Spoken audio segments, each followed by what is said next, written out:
Welcome to the San Diego Psychological Association's podcast, Diving into Healing. I'm your host, Dr. Michelle Carcel.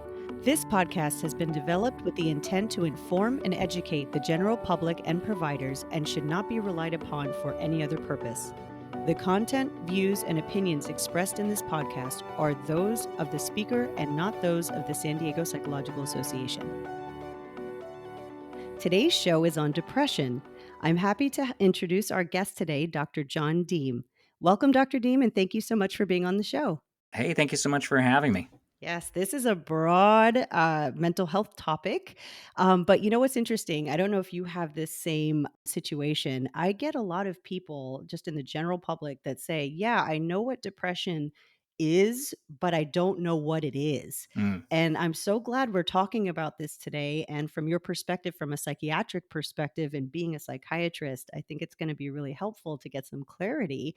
Thought we could just kind of dive in and talk about what is depression. Yeah, absolutely. I think that's a really good approach to it. I think, everyone has some idea, some mental image for what it looks like, but it's really tough to connect the dots when maybe it's happening to you or someone that you love. So, absolutely. So, by starting with this, the big question that I also get, and again, kind of gearing this talk a little bit more to the general public, but I think it's also great for mental health professionals, the genetics, the genetic predisposition and, environment, right? The nature versus nurture. So, based on what you know in your research and your experience, where does it come from? Where does depression come from? Oh, nature versus nurture. Well, in a word, it's both. So, I hope you weren't looking for a concise answer because we just don't have one to give. No.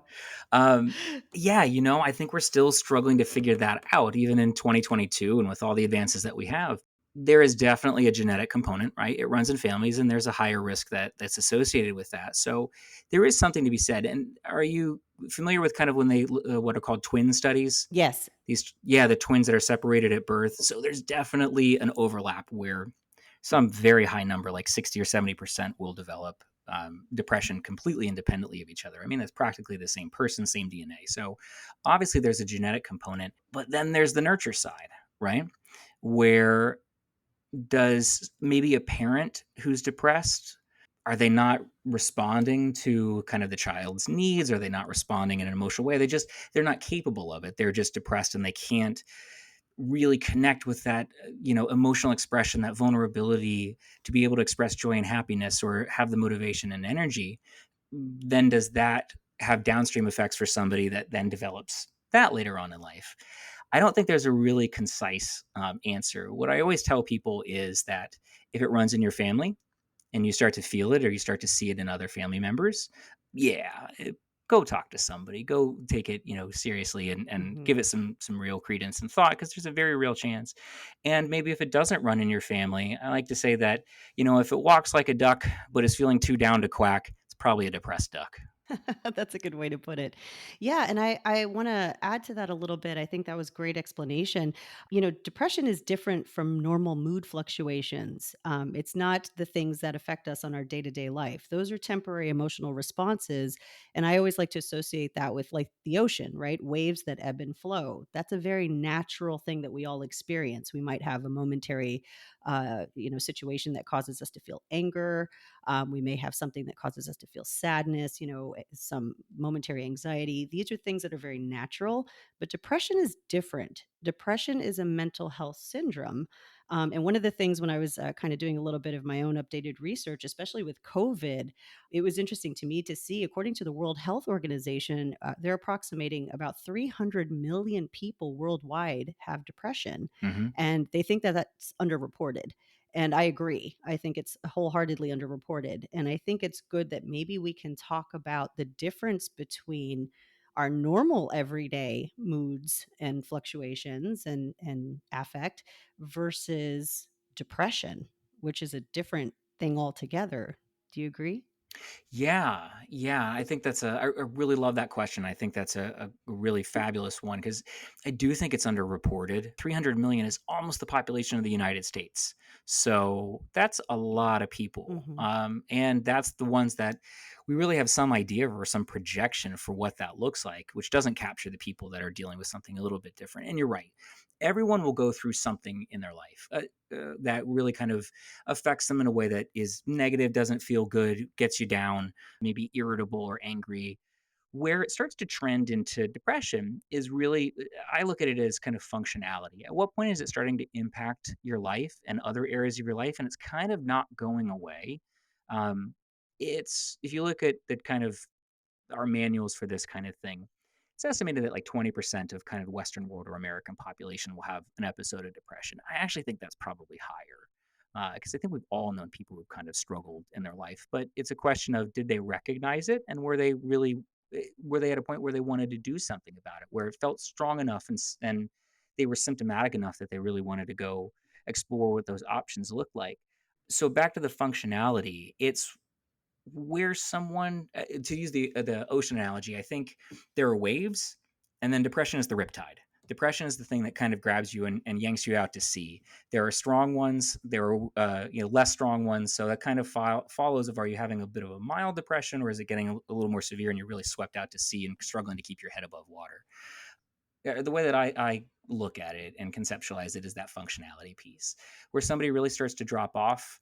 You know, kind of life has lost a little color, just feels a little bit washed out. They're withdrawn. Maybe they don't feel like they have the energy to socialize with their family, with their friends, within their relationships, or maybe it's, that they can't participate with their partner, or if they're single, that they just have no energy or desire to date. And that starts to kind of become part of that syndrome and a big withdrawal from life. And then it starts to kind of snowball from there, depending on kind of severity and how much that starts to affect someone and impair their kind of functioning in their life and their ability to get out there and live the life they want to. Mhm.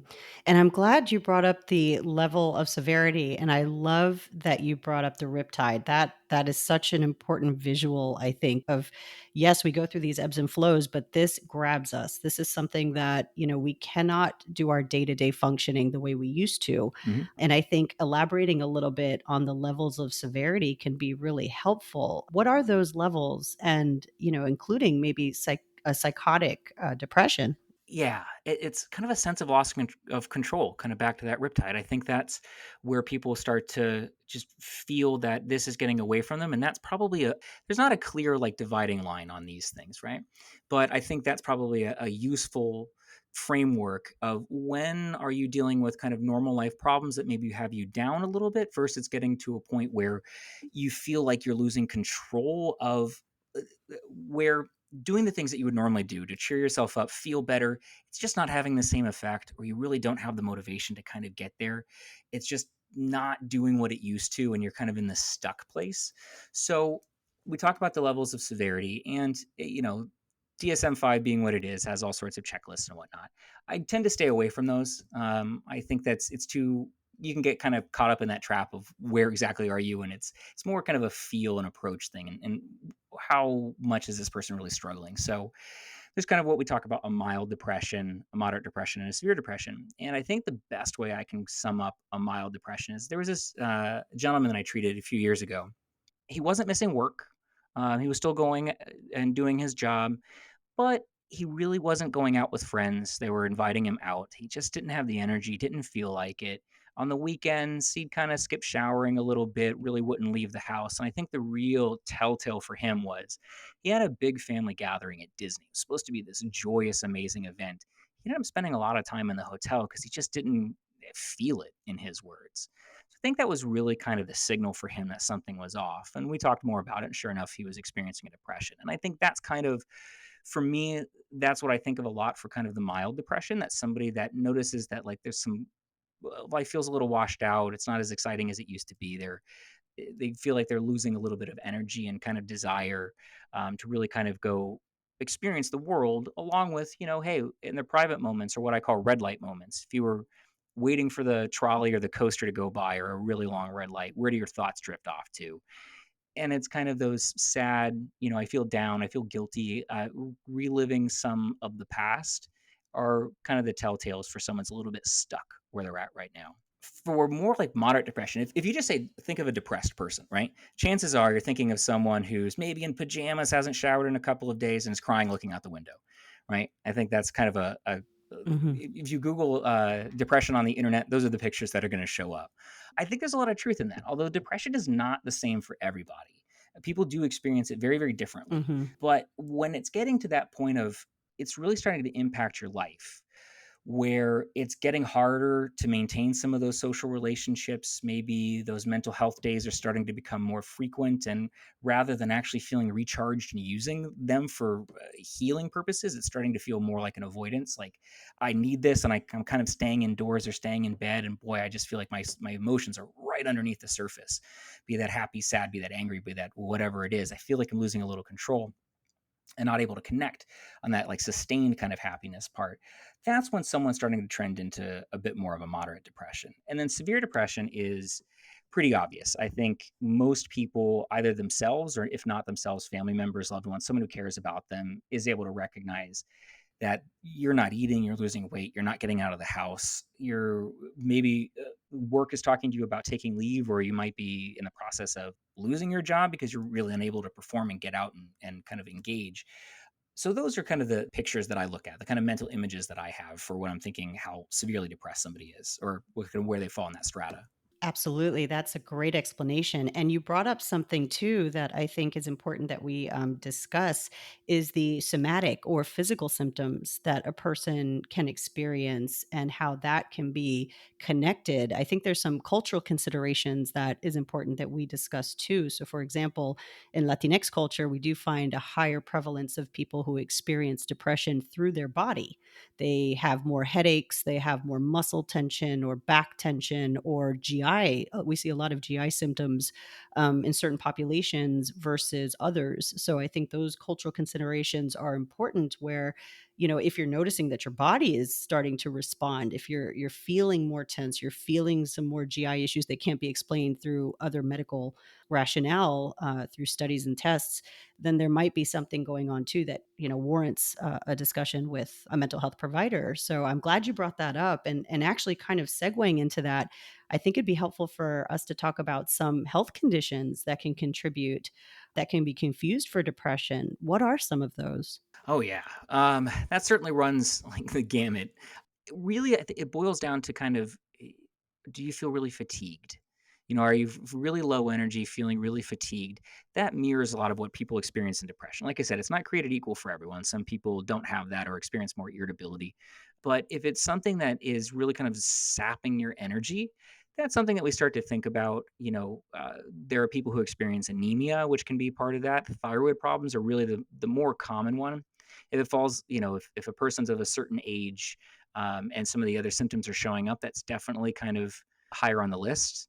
Autoimmune conditions are another one that I think is harder to see because they can be tricky, right? It takes time and it takes some investigation on a doctor's end to kind of figure out what's going on from an autoimmune disorder. But part of what happens in autoimmune is that people start to get really fatigued, and it's not necessarily limited to just certain conditions. It tends to be across the board and how it affects people. Fatigue is a really common part of it.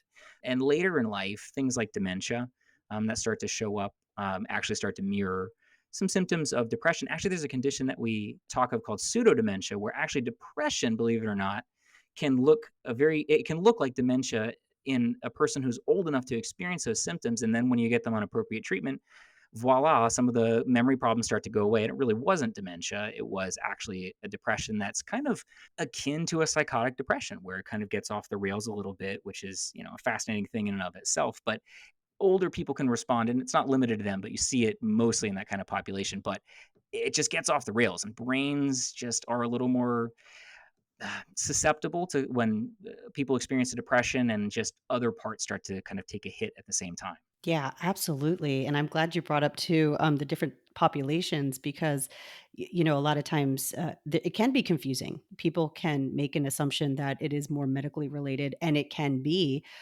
which is where I think it's important. And this goes now more to the mental health profession that we are screening for medical first and making sure that we rule out anything that is medical, Yeah. and then from that point forward, or in conjunction, right, that we're doing both at the same time, ideally. But actually, let me ask you that. What is the common sense approach to treating depression? So it really kind of falls into, what's the likelihood? What do you think from a doctor's perspective? Yeah, just to kind of touch on how you go about looking at this is that, if you have a pretty young, healthy individual who's not showing a lot of other medical symptoms, and a lot of those pieces really fit for depression or anxiety, there may be a workup. They may want to do some blood tests looking for thyroid, looking for anemia. Sometimes they may not. Sometimes it's such a pretty obvious fit that you don't have to go down that road, and you kind of start someone on treatment. And if they don't respond or they start to develop other symptoms that say, oh, well, maybe we're not on the right track here, then kind of stimulates a lot of more investigation. But when you start to get a little bit into 40s, 50s, 60s, and beyond, yeah, that's when people will start to, you have to kind of delineate that a little bit more. And there's a little bit more investigation that starts to go in that, because that's the more kind of ages that you're going to start to see some of these other things start to present and can show up in weird ways. And fatigue is just like one of the most common, right? That's usually how it shows up. So a common sense Mhm. approach to depression is the way that I look at this tends to be functionality. Again, how impaired is somebody by their symptoms? What are they experiencing? And what's their kind of tolerance and motivation for some of the treatments that we have that are available?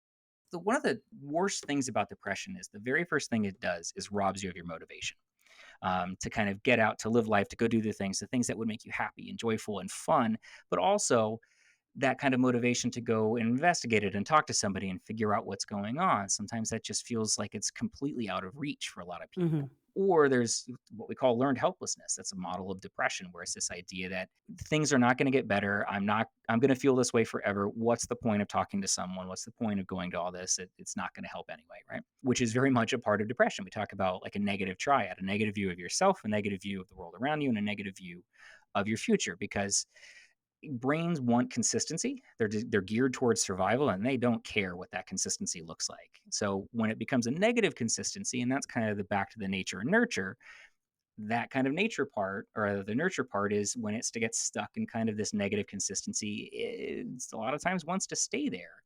And it's through the treatments of like medication management and therapy that we start to kind of jog it out of that, and Mhm. put a floor underneath what someone's experiencing, so that that negative interpretation of the world or life and everything that's coming at you gets a little more even ground.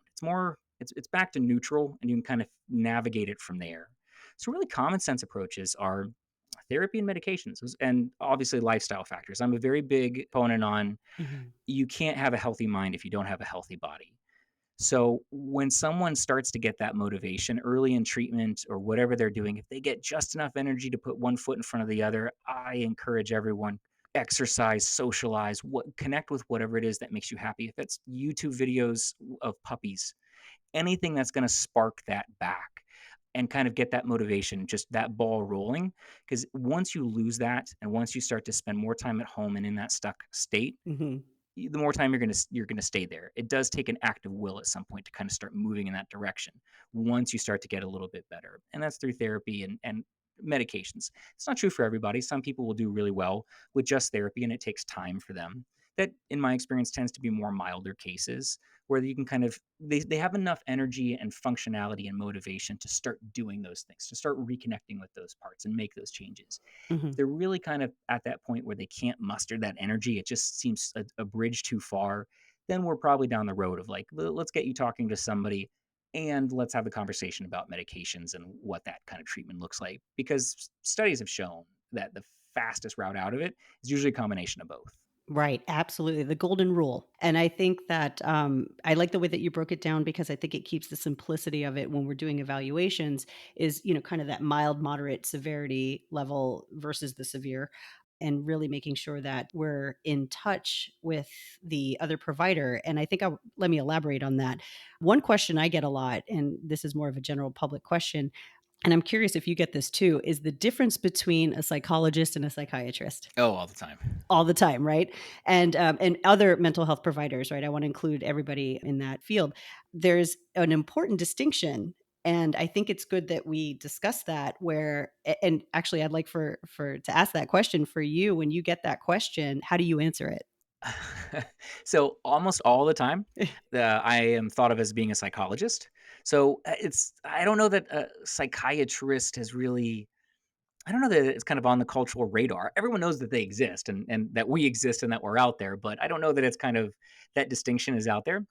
So when I get that question, what's the difference, or it comes up in conversation, I just point out that psychiatrists have an MD and go to medical school, psychologists go to graduate school, and then different kinds of therapists may have a master's degree or what have you. So I just point out that medical school, thus, we tend to focus a little bit more on kind of it's the knowledge of what are the medical conditions that can look like this, and if someone is depressed, along with lots of other medical conditions, which is really really common, how do you treat that? What are the medications? What are the interactions? Knowing that just the biology of what all of that looks like, and then obviously in the position to be able to prescribe medications for this treatment is usually it almost always boils down to, frankly, meds or no. Can you prescribe meds or not? Is kind of how it comes up in conversation. Mhm, exactly. Exactly, yes. I answer it the same way, actually, so I'm so glad we're right there, and I think it's important for people to know too that we work together. It's a team effort, that part of the treatment is that we collaborate. So a person who's coming in for this, you're not alone. We're trying to work together as a team to make sure that the treatment is appropriate, that everything is being looked at from every facet, and that you are doing your job from the medical perspective and Hmm. I'm doing mine from a behavioral perspective. And so as a psychologist, that's how I like to kind of complement whenever I work with a psychiatrist and making sure that we're doing our best from both angles to, help somebody. And I think it's important to answer that question for a lot of people because as you get the question all the time, so do I. So it's Yeah, it's good to talk about. something I love in there, and I think the kind of collaboration piece, kind of what we do in a complementary sense, is really important because I think a brain is a wildly unique organ, right? If your knee hurts and isn't working very well, you can't really talk your way out of that. You just have to like take care of your knee. But if your brain's hurting and not doing very well, we can use medications to help it, but also talking about it helps. Right. We can actually start to treat it by talking about it. Exactly. Well, and with the brain too, I mean, there's a systematic approach that we take as far as the mental health perspective from, the behavioral perspective that really is tried and true, right? This isn't, 100 years ago where it was kind of, very iffy on what people were talking about. Now we actually have the research, the data. There are things that we know like behavioral activation that really helps, like you were saying earlier, one step in front of the other, making sure that a person understands how to systematically do that. It sounds easy, it's not easy. No. So having someone like guide and be there and assist, and that's why the sessions can be once a week or more, depending on the level of severity of the symptoms.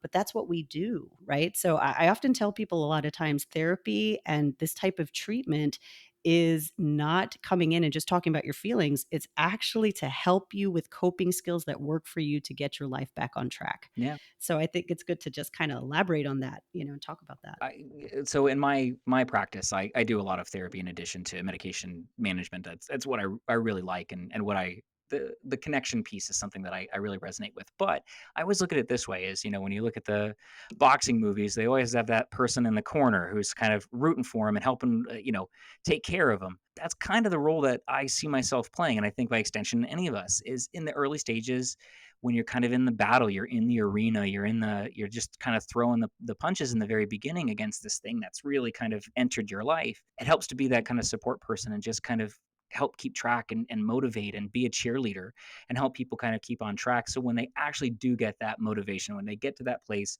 of one foot in front of the other, then we've given them some framework for, okay, now go do these things. Find out what's going to work for you and what's going to bring joy and meaning into your life Mhm. and get to that place of motivation and goodness because you've been in the stuck place for so long. Absolutely. Yes, I completely agree. I think that was a great analogy. And, I kind of segueing a little bit since we're talking about what we do and the forms of treatment, I think it might be helpful to talk about from your perspective on medication management. Like, what does realistic treatment look like? And the question I get a lot is, will I be on meds forever? I'm sure you get that a All the lot. time. Yeah, Yep. all the time, right? So maybe that might be a good one to kind of talk about. Absolutely. So I have this conversation on pretty much a daily basis. Um, Especially there's a lot of people that have probably been dealing with that kind of subclinical form, right? They've been down, life's, like I said, lost some color, it's a little washed out. They've been there for a long time, but eventually they get to this place of, all right, well, it's time to do something about it. So medications are scary, right?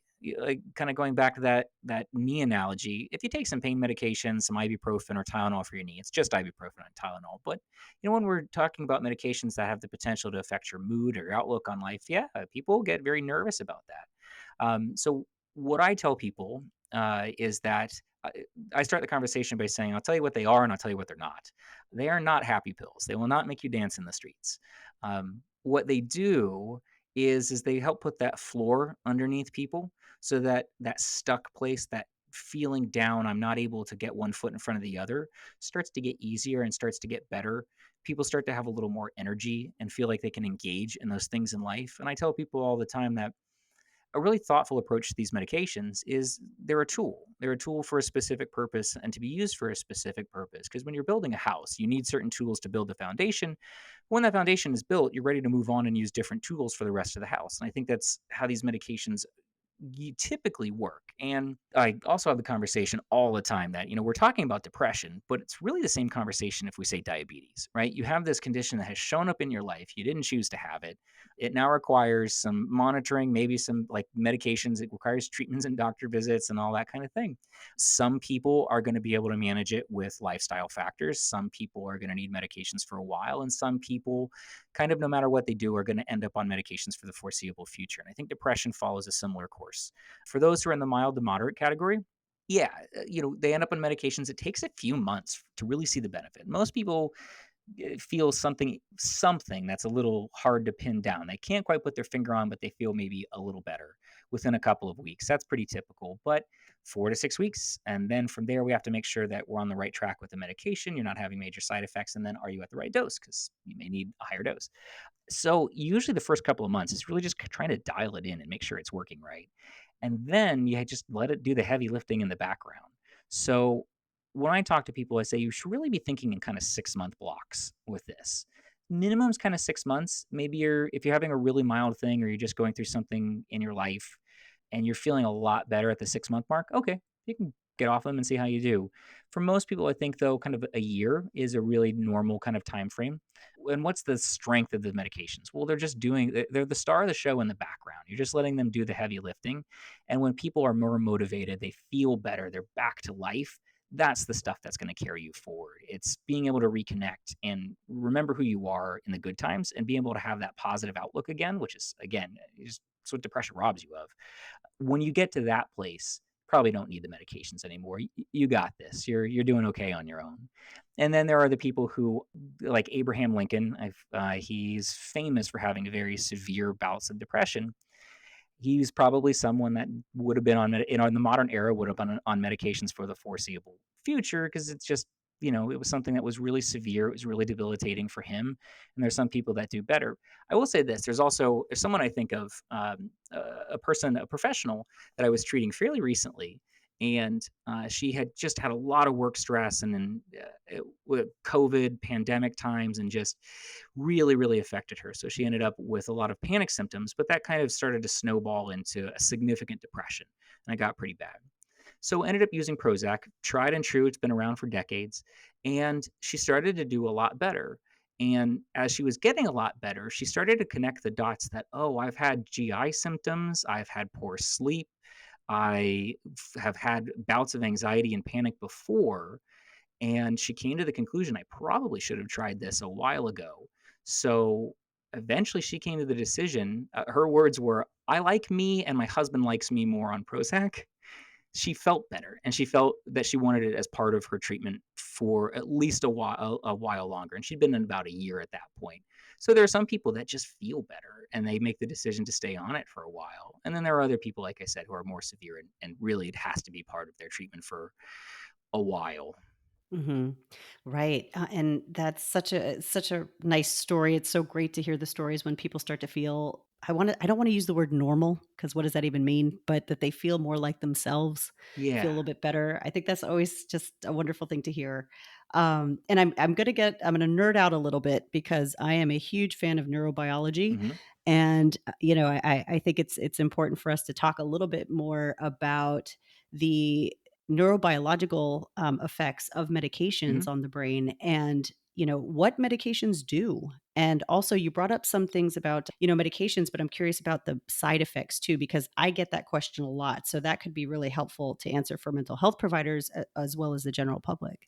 Let me start with that because that's usually what a lot of people. That's the concern is, will it change me? Is it going to change my personality? Am I going to become, air quotes, addicted to them, meaning that it's going to be difficult to get off of them? And then what are the side effects? There are some people that will feel a little bit kind of the emotional highs and lows seem to go away a little bit. That's, they feel a little numb on these medications. I'd say that's not a normal response. So that usually means we should probably try a different medication. So that kind of gets at, will it change my personality? Outside of that experience, no, not really. You're still who you are. And honestly, it's to get you connected with the other part of you, the part of you that's happy and sees life a little bit differently and gets out of that stuck place where just feels hard all the time. Short-term side effects when we start treatment or increase dosing. It's a little known.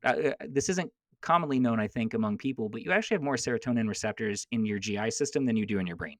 So, kind of upset guts, upset stomach for the first few days, maybe a week or so. A little shakiness in your hands and headache, really, really common. Should go away in a handful of days. But the peskier side effects with these medications tend to be weight gain and then sexual dysfunction. So that can be usually it's a loss of libido and then weight gain. That's what the textbooks say.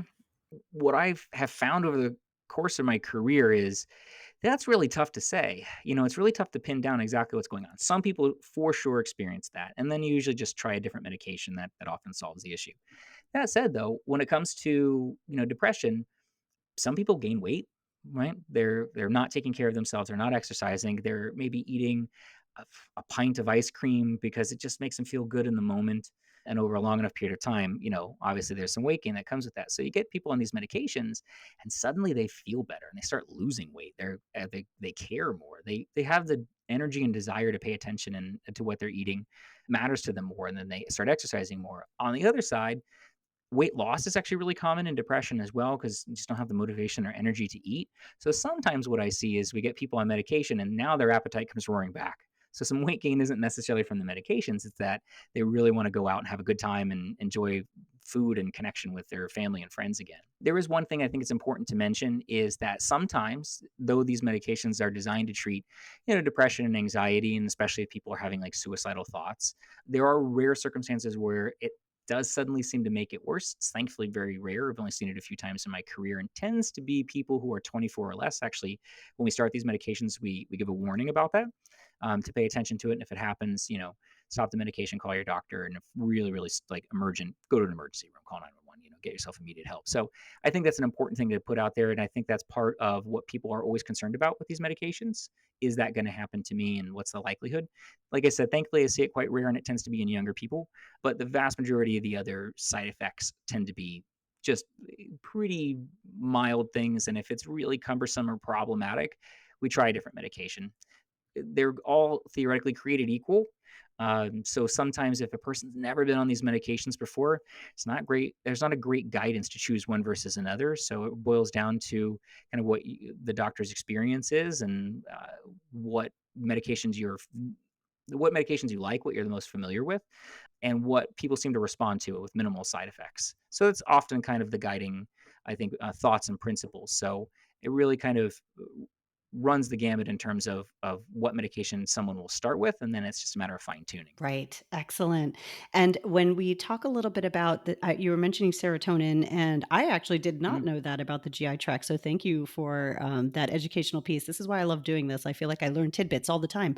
But yeah, from a neurobiological perspective, how are medications helping people? I know we brought up serotonin, but I'm curious on that for you. Yeah. So we know there's a dance with these neurotransmitters. Hey, it's 2022 and we can put a man on the moon, but he still has to take Prozac if he's depressed up there, right? So we don't have a fine understanding of exactly how this works. And there's kind of the main neurotransmitters that we think about are serotonin, norepinephrine, and dopamine. that have a lot to do with kind of mood control and what our medications tend to target. Serotonin tends to be chief among them. We know that there's a relative depletion of serotonin. Exactly why that happens, don't know. Kind of getting back to the nature and nurture, some people that may happen, just like diabetes. Sometimes the pancreas doesn't cooperate or their cells aren't cooperating, and that's something that happens. Versus, life stress and kind of getting in this stuck place seems to downregulate those receptors for reasons we don't entirely understand. So you end up with this relative depletion of serotonin. And that's what we've been able to associate with depression. Is that 100%? No, it's more, that's an oversimplification. But what our medications do is they actually start increasing the amount of serotonin that's available. And then that starts over a long enough period of time, increasing the number of receptors and kind of getting them back to where they were. Um, exactly why that mechanism seems to translate to mood, that is a problem we are going to be solving for a while longer. Yeah, and I'm glad that you brought up that we're still learning, right? This is, we've had the blessed fortune of having all of these wonderful scientific abilities now, and testing and research that we didn't have 50 years ago. So we're still learning the brain. We're still getting this data, but we do know about serotonin levels. We do know about the neurotransmitters, and we do at least have some idea of what is effective and has efficacy for people. Now, everybody's a little different, like you said. So it's important to know, actually. And I think that here's a question.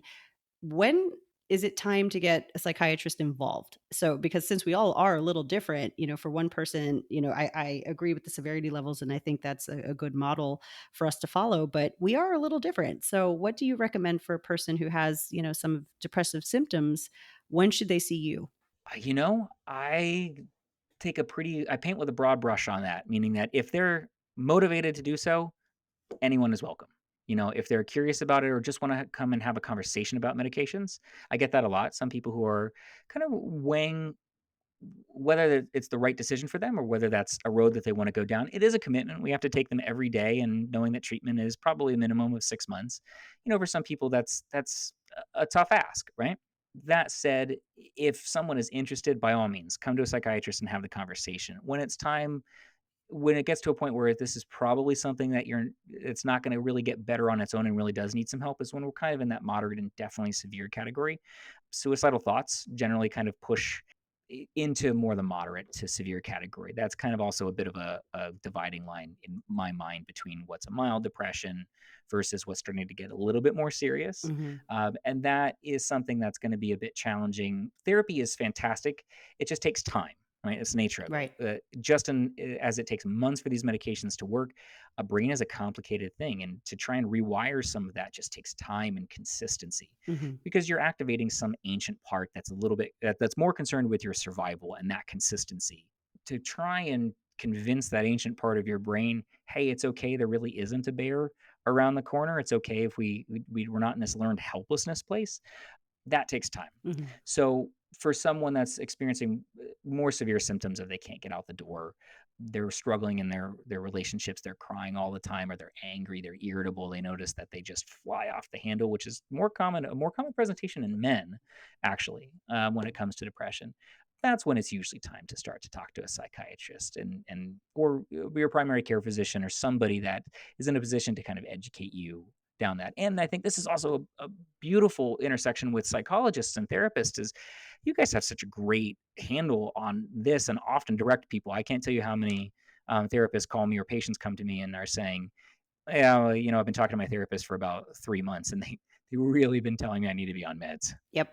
And I think that I'm glad that you said that, because that's where that collaboration comes in, and that we were able to bounce off each other, because the medication, again, very significant when we have the neurobio piece to this.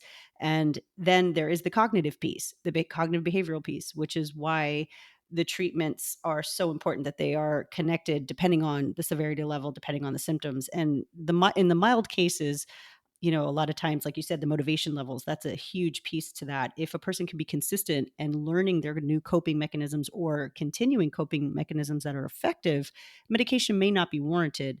But if we're trying and we're trying and we're trying, but the motivation isn't there, the consistency just isn't there. It's not working. That's a signal. That's a signal that something else is not helping, or something else might be going on, and we need additional help. So, yeah, I follow the same kind of rule there. So that's really good. I'm curious too. When we talk about depression, a lot of times it creeps across all facets of a person's life. It impacts in ways that we just discussed. Really, the impairment is can be pretty severe. Once you go through something like that, whether it's a major depressive episode or whether it's a major depressive disorder and it's recurrent, I'm curious, what advice do you give to people on how to get back to or keep up with their normal daily life when they're coming out of depression or bouncing back from it? Yeah, this is always where I go back to, like, kind of your hurt knee, right? It's an easier conversation to have, right? We're so unforgiving and uncharitable to our brains. We think we can just will our way out of this, right? Which is not the approach you would take if your knee hurt, right? It's a fact of life that some of your body parts are going to hurt. We don't take that personally. We don't see that as a moral failing in some way, but I don't think that extends over to depression or some mental health symptoms. Sometimes I think there's a lot of bias that we should be able to just manage this on our own. So what I really like to tell people is to be patient, that you have been running a mental marathon for a while. Your brain wants to heal. It wants to take a load off. And you've gotten to that place of depression, it's kind of a signal from your brain saying, hey, slow down a little bit. I don't necessarily like what's happening here. So being really patient with that process and understanding that you're not going to have perfect days. This isn't to make there's no way to make every day be fantastic, right? That's just not part of life. Even when people are feeling better and feeling, more like themselves and more air quotes normal, it's to really kind of shore up that when you're feeling good is when you plan for not feeling good. That's when it's time to sit down and think about what makes me feel good. What are the resources and supports that I have? Who are the people that I like to talk to? What are the things that I like to do? And what's the canary in the coal mine? What do I see and other people see that says I'm not doing well and I should probably start to talk to somebody or go to therapy more often or kind of reconnect with my psychiatrist? When people are coming out of it, it's usually really kind of encouraging them to start to find those pieces that just make them feel whole, that make them feel good and bring a little meaning to their life and really lean into that. But also the understanding that just because you have a bad day or a bad couple of days, the emotions aren't there, you're feeling down again, doesn't mean you're losing progress. It doesn't mean that it's coming back. It doesn't mean you're taking steps backwards. That's just kind of how this works. You're even when you're rehabbing your knee, it's not going to feel great every day. Mhm. That's right, that's right. Great, connection there because, a lot of times I think we forget that the brain is an organ. It's a part of us just like any other part of us, and that we have to give it time to heal. We have to give it time to do its job, and that this is what we're focusing on. This is what treatment is for. And, patience is a virtue here. It can be hard. We're not saying it's easy, but that is something it is possible. And I really like using the word hope Mm, here, and knowing that as long as we hold on to that and that we continue doing what we're doing, nothing at least makes me happier. I'll say when I work with somebody and they're like, I feel better. mm. Right? I'm starting to feel better. Yeah. That is just, oh, one of the best feelings. I'm sure you feel the same way. Yeah, just that patience piece is critical, right? Because people by the time they're coming to help, by the time they've recognized something is really not right, they're tired. They're tired of feeling tired. They're tired of feeling what they're feeling and they want it to go away tomorrow. And that's something that obviously we put them on the path down and they put themselves on the path down because they're getting help and they're connecting. They're asking questions of themselves. They're asking, what do I do now? Which is massive. And I think Mhm. a really courageous thing to be able to take that step back and say, I don't feel good. I don't want to feel this way forever. I'm a little afraid this isn't tomorrow. It seems so far away. And getting themselves into obviously treatment help and connecting with the resources and supports that are going to help them get better. That is a massive and important and courageous step. So I think our role and responsibility in that is also the patient side of be patient with yourself. You know, this just kind of landed on your doorstep for a variety of reasons.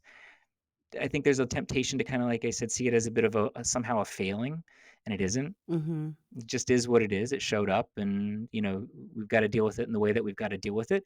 There is hope and progress, and you will get there, but it takes time, and be patient with yourself and learn something about yourself in the process. Because there's a massive, massive learning curve that goes with, oh, okay, well, some people can connect the dots and say, I see the stress, I see the weight, the burden I've been carrying that got me here.